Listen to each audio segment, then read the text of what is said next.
Journey of ആട് started in 2015 with Friday film house. ഒരു കൊച്ചു സിനിമയായിട്ട് കൺസീവ് ചെയ്ത ഒരു സിനിമയാണ് അത്. പക്ഷെ അത് തിയേറ്ററിൽ ഞങ്ങളുടെ പ്രതീക്ഷകൾക്കൊക്കെ ഓപ്പോസിറ്റായിട്ടൊരു പരാജയമായി മാറി. Then ആട് was aired on television. And the movie slowly came back to life.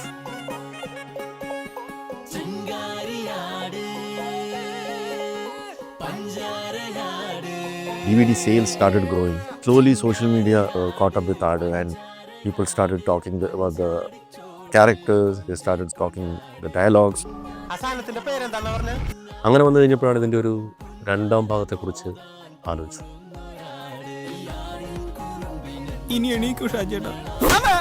Shaji പാപ്പൻ എത്ര സീരീസ് ചെയ്യാനും നമ്മൾ റെഡിയാണ്. കാരണം അയാളെ എനിക്കും ഭയങ്കര ഇഷ്ടമാണ്. ഞാനും അയാളുടെ വലിയ ഫാനാണ്. ആൻഡ് സോഷ്യൽ മീഡിയയിൽ ഒരു ട്രെൻഡായി തുടങ്ങിയപ്പോഴാണ് മിഥുൻ മാനുവൽ തോമസും ഞങ്ങളും എല്ലാം കൂടി ഇരുന്ന് ആട് 2-നുള്ളൊരു സ്കോപ്പിനെ കുറിച്ച് ചിന്തിച്ചു തുടങ്ങിയതാണ്. അങ്ങനെ 2017 ആട് 2 കൺസീവ് ചെയ്യപ്പെടുന്നു. ആ വർഷത്തെ ഏറ്റവും വലിയ വിജയങ്ങളിലൊന്നായിരുന്നു അതെന്നാണ് എൻ്റെ ഓർമ്മ. അത് ആ സിനിമയുടെ ആ ഫ്രാഞ്ചൈസിൻ്റെ ഒരു popularity വെളിവാക്കി. One of the biggest hits of the year was born. From box office failure to one of the biggest franchises in Malayalam was born in 2017. ഇത് ജപ്തിയാണോ? അപ്പൊ ചെണ്ടോട്ടൊക്കെ ഉണ്ടാവില്ലേ?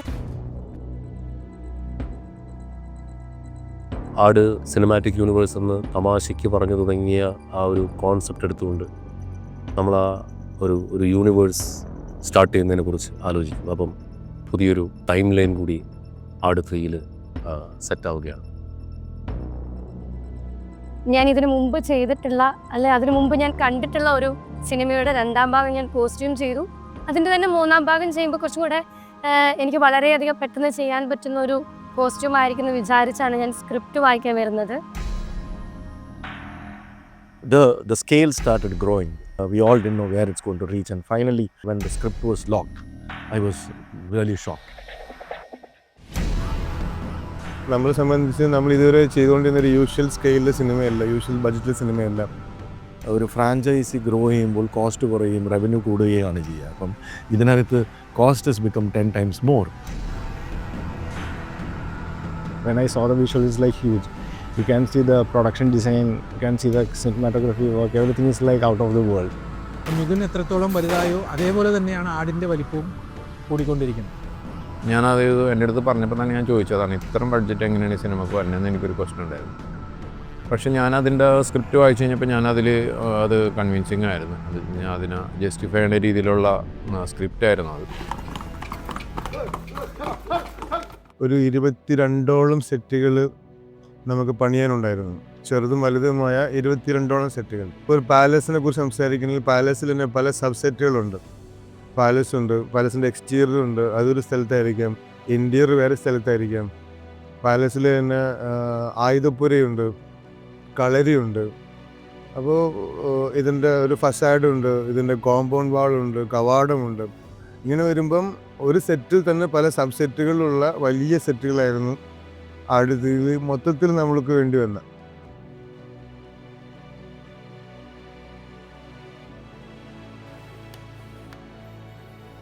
നാടോടിയുടെ കരവിരുത് എന്നൊക്കെ പറയാവുന്ന സംഗതികളെ വളരെ കൃത്യമായി ക്യാമറയിലൂടെ ഒപ്പിയെടുക്കാൻ അഖിലിന് കഴിഞ്ഞിട്ടുണ്ട്. അപ്പം once you watch the film you would understand he has done a very commendable job. പിന്നെ കോസ്റ്റ്യൂംസ് ചെയ്ത സ്റ്റെഫി നമുക്കറിയാം, ഷീസ് എ ഹിറ്റ് മേക്കർ നാവും. പക്ഷേ സ്റ്റെഫിയെ സംബന്ധിച്ചിടത്തോളം സ്റ്റെഫി കോസ്റ്റ്യൂമിന് വേണ്ടി ഏറ്റവും അധികം ചിലവിട്ടൊരു സിനിമ കൂടിയായിരിക്കും ഒരു പക്ഷേ അടുത്ത്.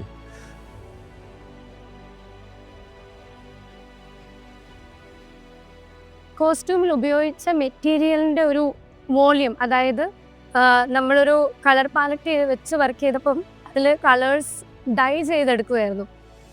ഇത്രയും വലിയൊരു ഡൈയിങ് യൂണിറ്റ്, അതായത് ഇത്രയും മീറ്റർ മെറ്റീരിയൽ ഡൈ ചെയ്യുക, അത് സ്റ്റിച്ച് ചെയ്യുക, ഇത് തന്നെ ഒരു വലിയ പ്രോസസ്സായിരുന്നു. അതിനുശേഷം ജൂനിയർ ആർട്ടിസ്റ്റുകൾക്ക് ഈ ഡ്രസ്സ് കൊടുക്കുമ്പോൾ നമ്മൾ നോർമലി അയൺ ചെയ്യുക, കൊടുക്കുക, അവരിടുക എന്നുള്ളതാണ്. പക്ഷേ ഈ ഒരു കോസ്റ്റ്യൂമിൽ ഒത്തിരി ഡ്രേപ്പ് ചെയ്യുന്ന കുറേ കോസ്റ്റ്യൂം ഏരിയ ഉണ്ടായിരുന്നു. അത് ഹെഡ് ഗിയർ ആവട്ടെ, വേസ്റ്റ് ബാൻഡ് ആവട്ടെ. അപ്പോൾ ഇത് ഞങ്ങളുടെ കൂടെ അത്രയും വലിയൊരു ടീം മെമ്പേഴ്സ് ഉണ്ടായിരുന്നു. ആൻഡ് എനിക്ക് തോന്നുന്നു ഇത്രയും ജൂനിയർ ആർട്ടിസ്റ്റുകൾ, അല്ലെങ്കിൽ ഇപ്പോൾ ആർട്ടിസ്റ്റുകൾ ഓഫ് കോഴ്സ് ഉണ്ട്, അതല്ലാതെ ഇത്രയും ജൂനിയർ ആർട്ടിസ്റ്റുകൾക്ക് വേണ്ടി തന്നെ ഒരു കോസ്റ്റ്യൂം ഡിപ്പാർട്ട്മെൻറ്റിൽ അത് സ്പെഷ്യലായിട്ട് അസിസ്റ്റൻസിനെ വെച്ച് വർക്ക് ചെയ്തൊരു സിനിമ കൂടിയായിരിക്കും എനിക്ക് ആട് 3.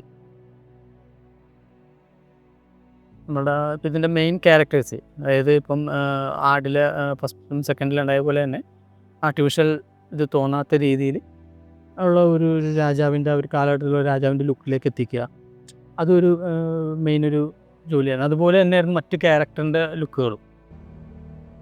ആട് ഫസ്റ്റിൽ നിന്നും ആടും സെക്കൻഡിൽ നിന്നും ആട് 3ലേക്ക് വരുമ്പോഴത്തേക്കും വലിയ സെറ്റും VFX ഒക്കെ ആയിട്ട് നമുക്കൊരു പുതിയ അനുഭവം തന്നെയായിരുന്നു. അത് ലൊക്കേഷനിൽ വന്ന് കാണുമ്പോൾ തന്നെ മനസ്സിലായി എന്താ സെറ്റപ്പ്.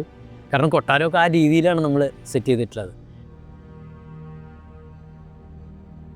വിജയ് ബാബു എന്ന് പറയുന്ന പ്രൊഡ്യൂസർ ഒരു ഫ്രഷ് നോവൽ തോട്ട് എന്ന് അദ്ദേഹത്തിന് തോന്നിയത് ഫുൾ കോൺഫിഡൻസോടുകൂടി എക്സിക്യൂട്ട് ചെയ്തിറങ്ങാൻ.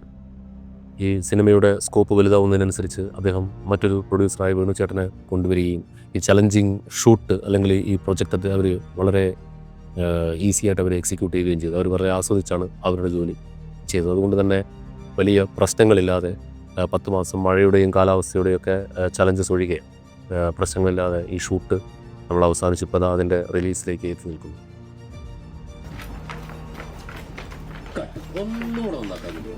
പ്രതീക്ഷകളുണ്ട്. പിന്നെ ഇതിലോട്ട് വന്നതിൽ ചില സിനിമകളിൽ അറിയാമല്ലോ, നമ്മൾ ജോയിൻ ചെയ്ത് കഴിയുമ്പോൾ കുറേ കഴിയുമ്പോൾ നമുക്ക് തന്നെ തോന്നും ഇതിൽ വരണ്ടായിരുന്നു, അല്ലെങ്കിൽ ഇതൊരു തലവേന കേസായിട്ടാണെന്നൊക്കെ നമുക്ക് തോന്നുമായിരുന്നു. അപ്പോൾ ഇതിൽ അബ്സല്യൂട്ട്ലി അങ്ങനെയൊന്നും ഇല്ലാതെ വളരെ ഹാപ്പി ആയിട്ട് പോയതാണ്. Finally, I think the team gelled really well. We got some amazing technicians. 10 months of shoot. We had to face a lot of hiccups, including rains. Shooting ജേർണിയിൽ മഴയെന്ന് പറഞ്ഞിട്ടുണ്ടെങ്കിൽ ഒരു വില്ലനായിട്ട് തന്നെ നമ്മുടെ കൂടെ ഉണ്ടായിരുന്നു. പിന്നെ അതേപോലെ തന്നെ നമ്മൾ പല സ്ഥലത്ത് സെറ്റ് എല്ലാം ഇട്ട് കഴിഞ്ഞിട്ട് മഴ വന്നു കഴിഞ്ഞപ്പോൾ വെള്ളം പൊന്തി, പിന്നെ അവിടെ ഒന്നും നമുക്ക് യൂസ് ചെയ്യാൻ പറ്റിയില്ല. ജേർണി എന്ന് പറയുകയാണെങ്കിൽ ആക്ച്വലി ഇറ്റ് വാസ് ഒരു ബുക്ക് എഴുതാനുള്ള ജേർണി ആടിലുണ്ട്. ആൻഡ് ഫൈനലി ആട് is hitting theatres on the 19th of March.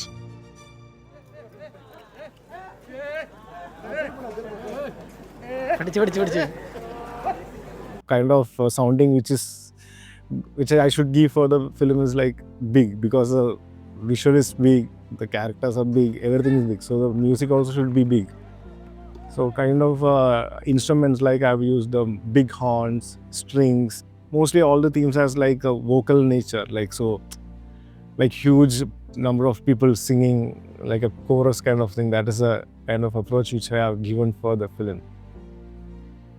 പാപ്പനെ miss ചെയ്യാണ്ട് പത്മനാഭനെ അവതരിപ്പിക്കുക, പത്മനാഭ പ്ലസ് പത്മനാഭൻ്റെ മൊത്തം ഗ്യാങ് അവതരിപ്പിക്കുക എന്നുള്ളൊരു ചലഞ്ചായിരുന്നു.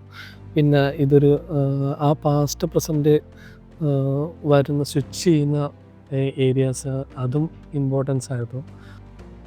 നമ്മൾ പ്ലാൻഡ് ആയിരുന്നു, കറക്റ്റ് പ്ലാൻഡ് ആയിരുന്നു. പക്ഷെ ആ മഴയും കാര്യങ്ങളും വന്നു കഴിഞ്ഞപ്പോൾ ഒരു 2 മാസം നമ്മളുടെ മിസ്സായി.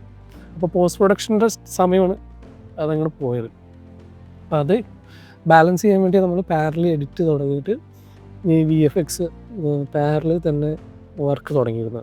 ഇപ്പോൾ പിന്നെ എനിക്ക് തോന്നുന്നത് ഒരു 14 സ്റ്റുഡിയോസിനകത്ത് മെയിനായിട്ട് വർക്ക് ചെയ്തിട്ടുണ്ട്. ഇപ്പോൾ നമ്മൾ കേരളത്തിൽ ഒരു സ്റ്റുഡിയോ ബോംബെയിൽ നിന്നും ബാക്കി ഇവിടെ കേരളത്തിൽ നിന്നുള്ള 2-2.5 മാസത്തോളം ഒരു ഷോട്ടിന് വേണ്ടി മാത്രം നമ്മൾ ഇന്ന് സ്പെൻഡ് ചെയ്തിട്ടുണ്ട്, ഒറ്റ ഷോട്ട്. 16 സ്റ്റുഡിയോസ് ഉണ്ടാകുന്നുണ്ട്. അവരുടെ ഡിവിഷനും അങ്ങനെ തന്നെയാണ്.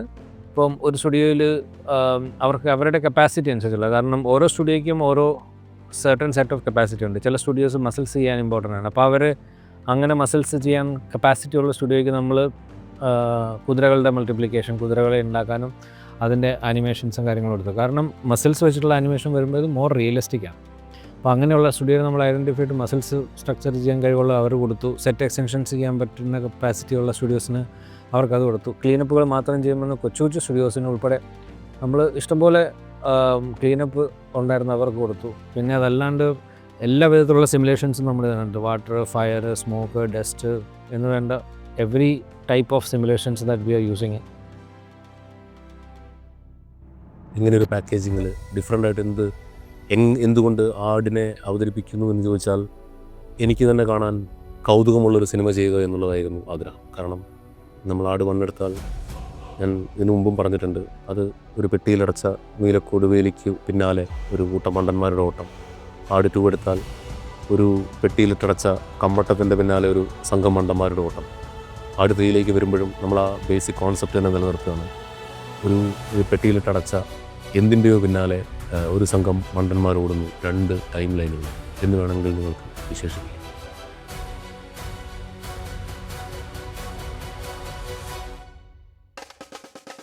ഇത് നിങ്ങൾക്ക് ഇഷ്ടപ്പെടുമെന്നാണ് ഞങ്ങളുടെ പ്രതീക്ഷ. പുതിയൊരു ആടിനെ നിങ്ങൾക്ക് മുൻപിലേക്ക് അവതരിപ്പിക്കുകയാണ്. പഴയ ആടിൻ്റെ ഒപ്പം. ഇപ്പം എല്ലാവരോടും പറയാറുണ്ട്, പഴയ ആടുണ്ട്, അതിനോടൊപ്പം തന്നെ പുതിയൊരാടും കൂടിയുണ്ട്, ഒരു ഇത്തിരി ഫാൻറ്റസി കൂടിയുണ്ട്. അത്തരം സിനിമകൾ നിങ്ങൾ ഇഷ്ടംപോലെ മുൻപ് കണ്ടിട്ടുണ്ട്. അതുപോലെ ഒരു വലിയ സിനിമയായിട്ട് തന്നെയാണ് ആട് 3 തവണ നിങ്ങളുടെ മുൻപിലേക്ക് എത്തുന്നത്.